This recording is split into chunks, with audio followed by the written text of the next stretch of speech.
CIBIL score എന്നത് ഒരു വ്യക്തിയുടെ സാമ്പത്തിക ജാതകമാണെന്ന് തന്നെ പറയാൻ സാധിക്കും.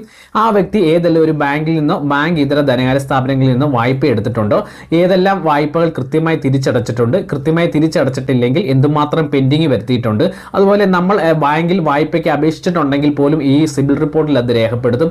അതുപോലെ തന്നെ നമുക്ക് എന്തുമാത്രം പെൻഡിങ് വന്നിട്ടുണ്ടോ അത് ബാങ്ക് നിയമ നടപടികൾ നമുക്കെതിരെ സ്വീകരിച്ചിട്ടുണ്ട്. എടുത്ത വായ്പകൾ ഒറ്റത്തവണ തീർപ്പാക്കൽ പദ്ധതി അഥവാ വൺ ടൈം സെറ്റിൽമെന്റ് വഴി അല്ലെങ്കിൽ നിങ്ങളുടെ വായ്പ എഴുതി തള്ളയിട്ടുണ്ടോ, ഇങ്ങനെ തുടങ്ങിയ മുഴുവൻ വിവരങ്ങളും ഒരു സിബിൽ റിപ്പോർട്ട് ചെക്ക് ചെയ്യുമ്പോൾ ധനകാര്യ സ്ഥാപനങ്ങൾക്ക് മനസ്സിലാവുന്നതാണ്.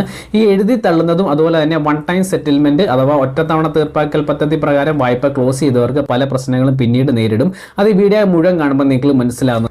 പലരുടെ സംശയമാണ് സിബിൽ സ്കോറും ക്രെഡിറ്റ് സ്കോറും തമ്മിലുള്ള വ്യത്യാസം എന്താണ്, ഇത് ഒന്നാണോ എന്നുള്ളത് പലരുടെയും സംശയമാണ്.